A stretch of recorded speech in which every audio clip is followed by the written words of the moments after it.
Hello, everyone, and welcome back to Shelf Life. And I'm so excited to do this again.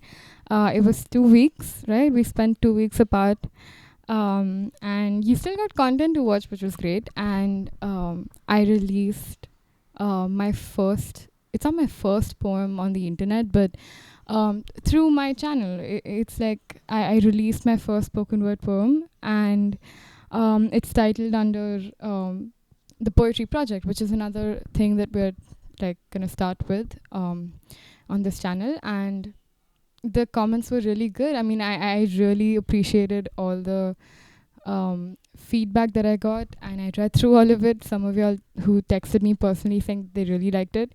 That was amazing because I have always been so afraid of um, putting my poems out for some reason. It really is nerve wracking for me. Even more than, writing an article or having something that I've written being published, it's even more like nerve wracking for me to put out poems that I've written and poems that I've performed or am performing. So yeah, that was really that was really scary, but it was a lot of fun, and I really liked doing it. And I love that you guys appreciated that new form of content that I've put out, because of course you guys are used to Shelf Life and episodes of Shelf Life, but I'm so happy that you guys still liked it. And yeah, it's been a great 2 weeks.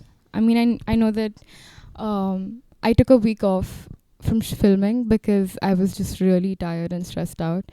And I mentioned that I put up a story on my Instagram saying that I really felt like a creative burnout was coming.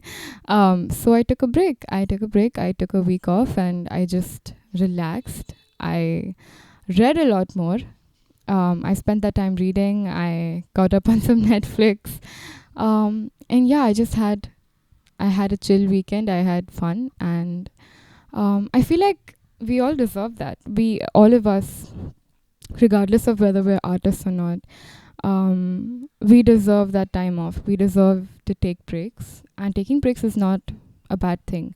I know that we live in a culture right now which is all hustle, hustle, hustle, but you should take breaks. And I think we need to normalize that. Asking for a break, taking a break is, you taking care of yourself.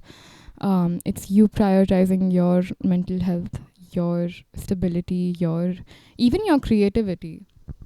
Because after I took that break, I just came back like so prepared for the next episode, which was the last episode that I did with Shagnik. And we talked about philosophy, and yeah, I was so prepared for that. I came, I read up on all the philosophy books I'd read over the years, and it was really wonderful. I had so much fun filming that. And even for that, like, you guys had some really cool stuff to say about that episode as well. And I read through all of it. So thank you so much. And yeah, I'm just glad to be back. I can't wait to yap about books and about my life and about you guys. So yeah, let's get into it. So this week we're going to be talking about a book that I really really like, and it's a book I read a while back. In fact, I remember, exactly when I read it. It was May 2018. I was on a vacation. I went to the mountains.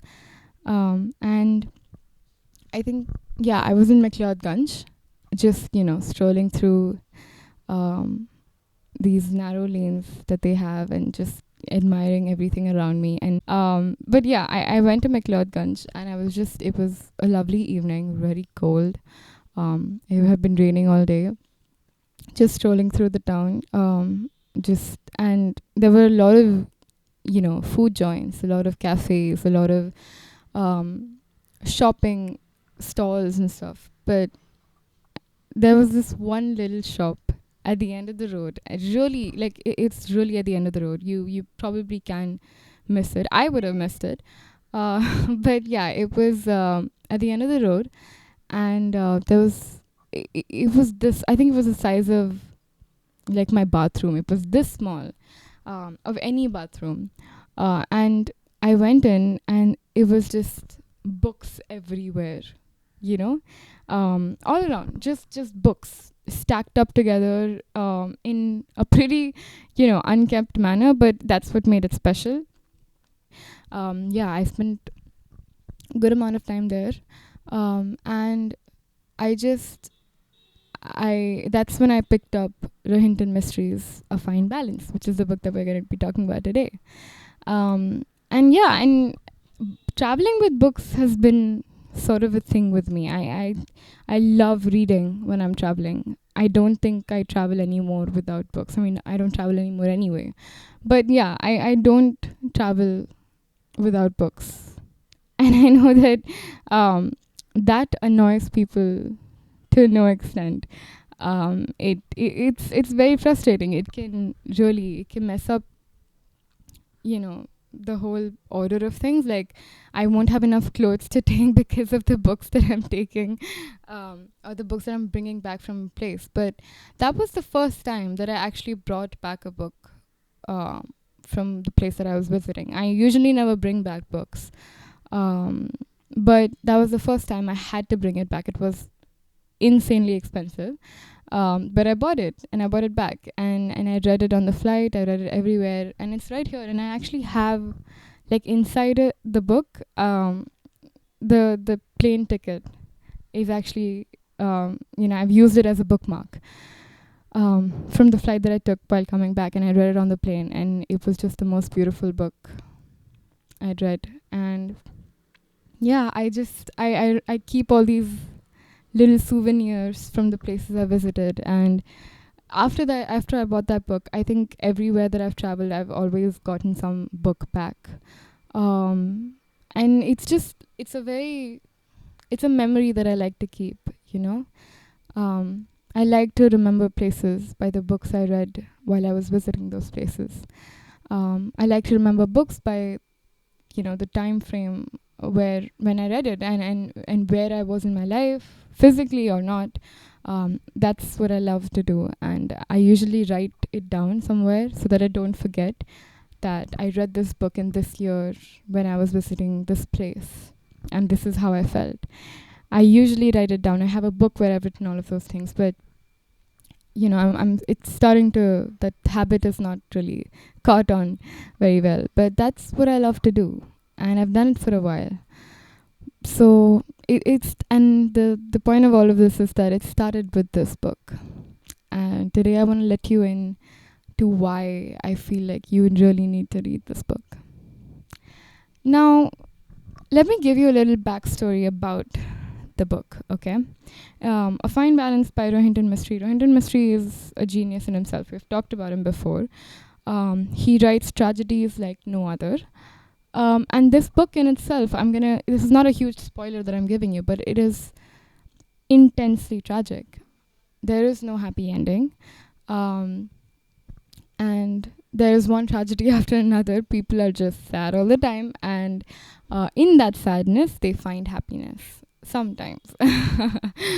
And Rohinton Mistry has this sort of stoicism in all of his books. His characters are sad and miserable, but in that sadness, they find moments of joy. They find periods of joy and tranquility.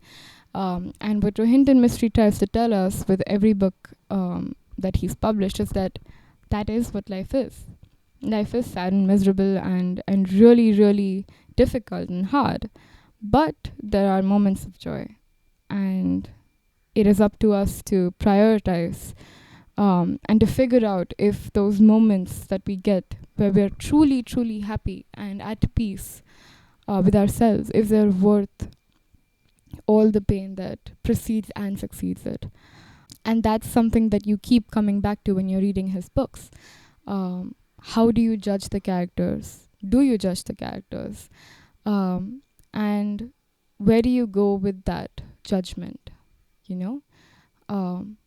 Does it help you connect with them? Does it take you away from them? Does it make the book tougher to digest? And for a lot of people, it does. It makes the book it makes all of his books really, really hard to digest. They're not just thrown off by the tragedy and the circumstances that he builds and for his characters that are going to be devastating. It's not just that is scary to the reader, to Rohinton Mistry's readers, but it is the fact that you yourself have to decide whether you have it in you to go along that journey where there's going to be so much destruction, and that you cannot really truly root for any character because they're all so messed up. So yeah, that's Rohinton Mystery for you, and A Fine Balance is exactly that. It's a story about four people who come from, immensely different backgrounds, starting with a middle-aged woman named Deena Dalal. She comes from a Parsi family, like most of Rohinton Mystery's protagonists. She's a middle-aged woman, like I mentioned. She's a widow. She was widowed quite early on in her life. Her father died very early, and she suffered a lot under her, you know, um, brother's supervision, because he was just, this authoritative figure who never let her do anything, who's kind of trampled on her education and her freedom, and her just autonomy. He got her married off really early. He just he is the epitome of evil in her life. And so when the book opens, you find her living alone in this little flat by herself, and she finds some sort of freedom through tailoring. And she is a brilliant tailor, and she tailors a lot, but she can't make enough money with that tailoring. And that sentiment, that element in itself, is so telling of so many Indian women, and that builds on the Indianness of the novel, which I mean that you and I know women like these. I mean, I know enough women who made or who continue to make a living through tailoring, and that is their exercise in freedom. That is their exercise in independence. And it's funny because you always look at tailoring as something so futile and something so you know for the weak, but people fail to notice that this is a medium for women to champion themselves. This is a medium for women to move beyond the dark waters of patriarchy. But anyway, besides that, this is who Deena Dalal is. She is alone. She makes her own money. She lives by herself. But she's under the constant threat of poverty and homelessness because she can't afford her rent. Her tailoring business is not going to prosper if she doesn't have external help, which is why, with complete desperation, she hires these two men, an old man and his nephew. She hires them to, work for her and help her build her business, so that she can make enough money to not move back in with her authoritative brother. And these two men are, again, they have trials of their own. They are lower caste Chamar men who suffer a lot because of their identity. And they had to flee their village because of the torture and humiliation and absolute tyranny that they had to face because of their identity. They lost most of their family members to it. So they flee they flee the village, and they come to the city to work for Deena. And at the outset, they don't like her much, but they they grow to like her. And eventually, Deena also, lets in a student, to have like rent out a spare room in her flat, so that she can make more money and she can continue to live on her own. So she calls the student, and he has come from the mountains, like I said. He has come from a family that is, quite wealthy, relatively wealthy. They have their own business, but he's come from that background, and he's living here with Dina because he can't stay in the hostel anymore. Because, and that brings us to the most important element of the story, which is the emergency. Because of the political instability in the country, because of the crackdown on universities taken by the government during that time, he cannot stay in his hostel anymore. He can't stay on campus anymore, which is why he needs to live with Dina. So that's how these four people come together. And that's just the premise of the book. But what happens post that, post their living together and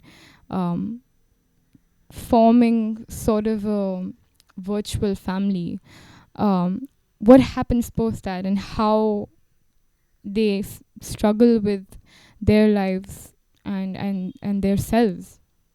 That is what the book is really about. How do you maintain a balance between your identity and the turmoil of the country, and where does your own personal politics come into place? So that's what we're going to be talking about. And I mean, it's a pretty heavy topic, I know, but I think I really wanted to discuss this, given that this is something that a lot of people talk about and a lot of people wonder. And it's interesting because you can't escape it, but a lot of people have the privilege to attempt to escape it. By that I mean that, let's give you an example, okay? The first time you meet somebody and you're trying to get to know them, and it could be anybody, and you're learning more and more about them, and they're speaking to you, you're speaking to them. At what point do you think about their political affiliation? Just think about it. Anytime you've met any person, any new person, and you're getting to know them, and they could be anybody. They could be a celebrity that you've seen on TV. They could be a writer whose books you're reading. It could be anyone. But at what point did you think about their political affiliation? And that question in itself determines the role that politics plays for you in your life.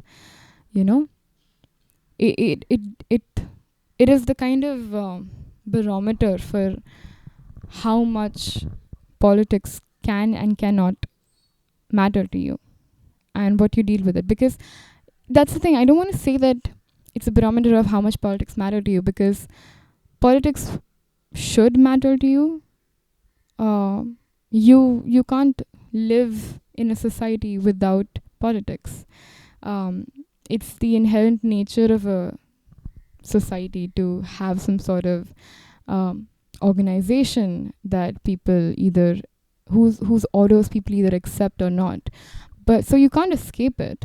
But a lot of people have the privilege to not be affected by it completely and not think about it. And what happens is that a lot of times these people are the ones who come to power and who hold all the power in the country, and they make rules thinking that politics don't affect people personally. And that's where they get it wrong.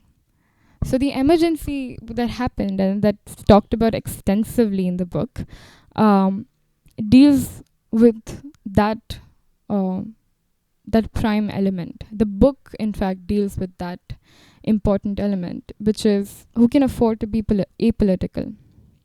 And what Rohinton Mistry does is that he kind of shows you through the events that happen in their lives because of the emergency that was imposed, the kind of impact it has on their personal lives and their equations with each other. He kind of shows us that you don't need to have a certain political opinion to be affected by the politics of your country. That is, again, if your identity itself is in question. So a fine balance deals a lot with identity. Dina Dalal, like I said, she's a middle-aged widowed woman who is struggling to find autonomy and who's struggling to go beyond the politics of her body. She's struggling to find some sort of ground that she can stand on as a woman who wants to live alone, who wants to have a business, who wants to move beyond her womanhood, you could say. Um, there's her tailors who have come from a village. Their names are Om and Ishwar. They've come from a village, and they were sort of expelled from that village because of their identity of being lower customers. So they are trying to escape that persecution. They were trying to escape the persecution, and they ran to the city. And they meet Dina with the prospect of um, sort of escaping their identity or finding comfort finding solace for their identity.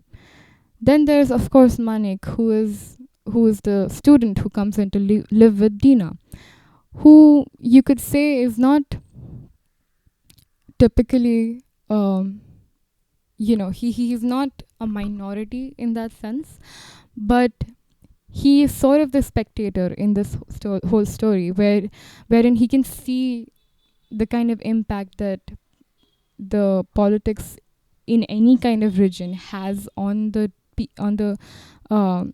lives of the people who live there. He lives in the mountains, and he sees the kind of impact that government encroachment upon native land can have on the natives. He sees the kind of trouble the kind of pain, honestly, that something like that can cause to people who want to preserve their land, who want to preserve their relationship with their land, and and what government interference does to that relationship. So he's seen that. He sees that struggle. He sees the struggle of Dina and Om and Ishwar. He sees the struggle of those students at the campus who are fighting to have rights for themselves, fighting to achieve some sort of ideal of democracy and freedom. He is seeing all of this, and the kind of impact it has on Manik is what the story is also primarily about. You know, what it does to the spectators, what it does to someone who's not personally affected by anything, but watching watching things like these unfold, it's not easy, right?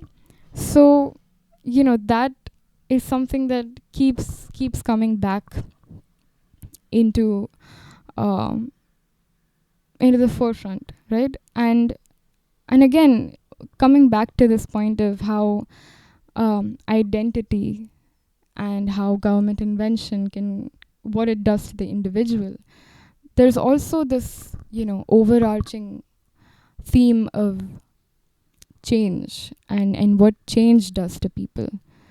You take Rohinton Mistry, what he does really well is that he talks about the dichotomy of change, which is that for Dina, who is a woman trying to, like I said, who's trying to find her ground and set up her own business and all of these things, for Dina, changing times can mean good news, because that means that perhaps with women's liberation coming to the forefront, she can finally let go of the chains that were holding her, and she can finally be free of them, and find that women in the world, all around the world at that time and later on, were like her, struggling to find ground, and they were doing a pretty darn good job at it, right? So for her, for Dina, change is good, but for Manik, change is not good.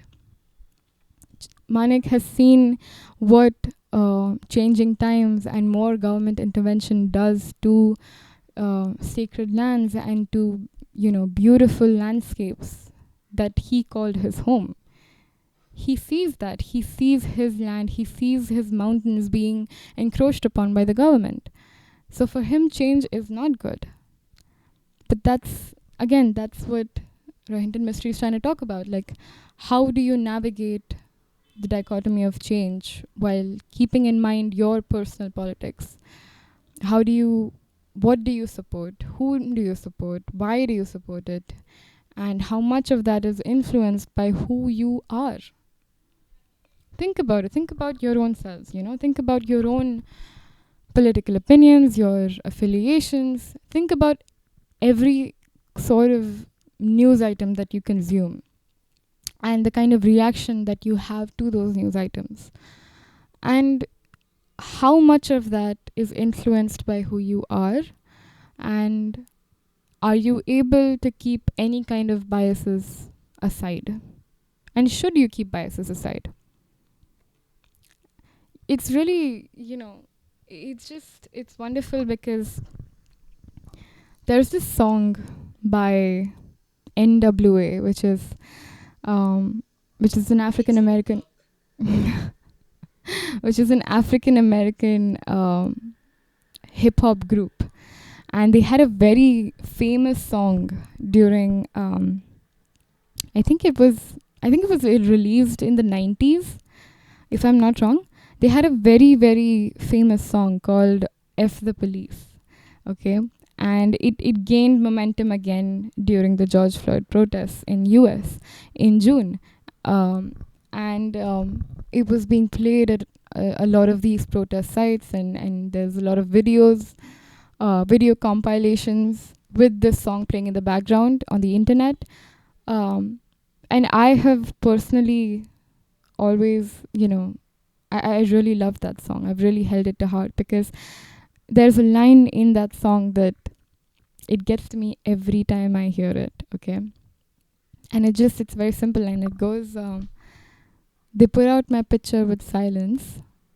My identity itself causes violence.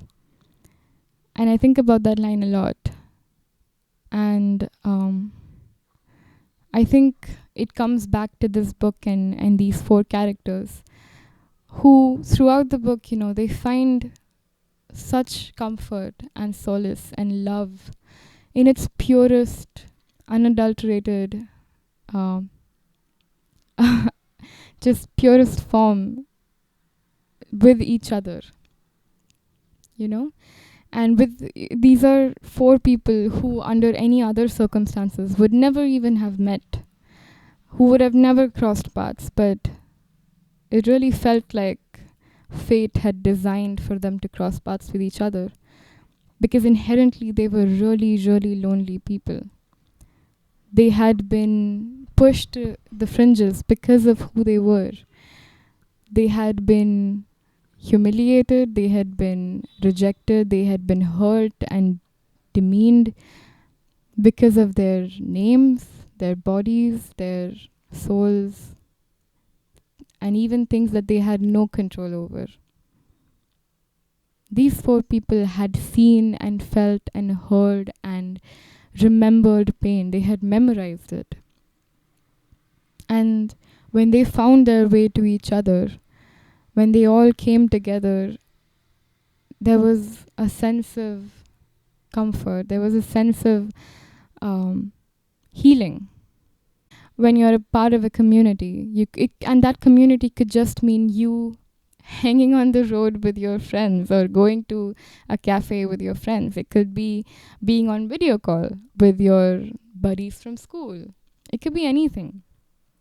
It could even be going to work and meeting your colleagues and meeting your employees for some reason. So what I'm saying is, when you meet people who have experienced some sort of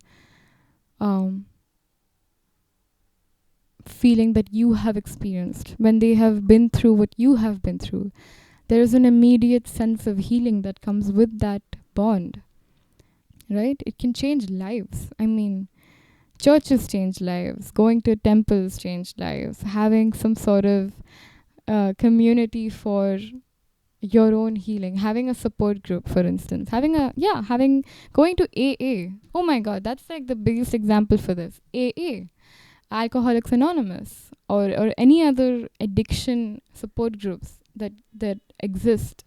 The whole concept of a support group for alcoholics is that you meet people who have struggled the way you have.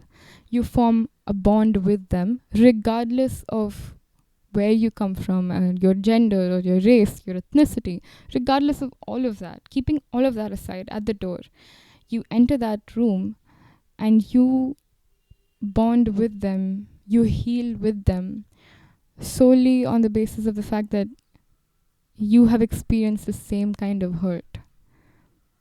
And that is so beautiful. I mean, for me to even think about it gives me chills. It really does. It I really love thinking about that. So yeah, so for these four people in this book, it is an unlikely bond, but it is one that is pure and one that is based off of pain and love and healing, mutual healing. But again, you can't escape your identity. You can't escape who you are, especially in this world. You cannot escape your identity. In fact, a lot of people believe, and I believe too, that you shouldn't. You shouldn't have to escape your identity. You shouldn't have to feel bad about the fact that you're a woman or that you belong to a certain caste or you belong to a certain religion. You don't need to. You don't need to rid yourself of your caste or your gender or your ideas. You don't need to. But what happens is that when we live in a world where everything is so black and white, things come crashing down quite quickly. And they come crashing down and they ruin the lives of those that have been at the bottom of the barrel for the longest time. They are crushed. They have no hope of surviving. And that's what happens to these four beautiful people. They had been at the bottom so long that they knew they would be trampled someday or the other. Of course, when they were with each other, there was some sort of hope that perhaps life could be different, that maybe life could be joyous, even for a while. It could be. But that's the kind of world that we live in, and the emergency in itself, not much needs to be said about it because it is considered and it is known to be one of the darkest periods in our history, and it really did damage a lot of people beyond repair. And when an institution like the government sets out, to hurt your identity, to pull it out of you and, place it on the table, and when they decide what to do with it and how to deal with it, how to go about it, that can never end well, ever. Of course, and that is what I said. This book is not easy to digest because life is just presented at its most cruel, most vicious, most disgusting form.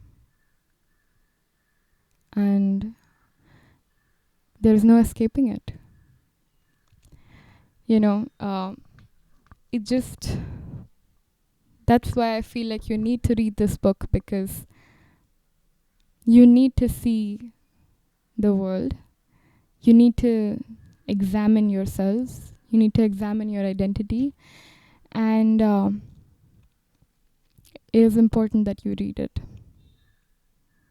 So yeah, that'll be the end of this episode.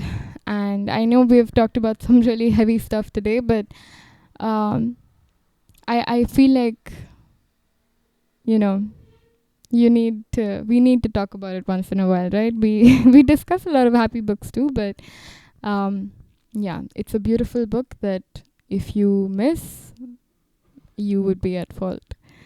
So yeah, coming back to our last question, why do I think the story was told? I think the story was told because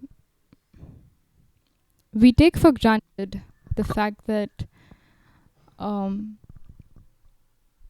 everybody deserves to live is a natural statement that is accepted by everybody. I think the story needs to be told because I don't think people still understand that everybody has a right to live.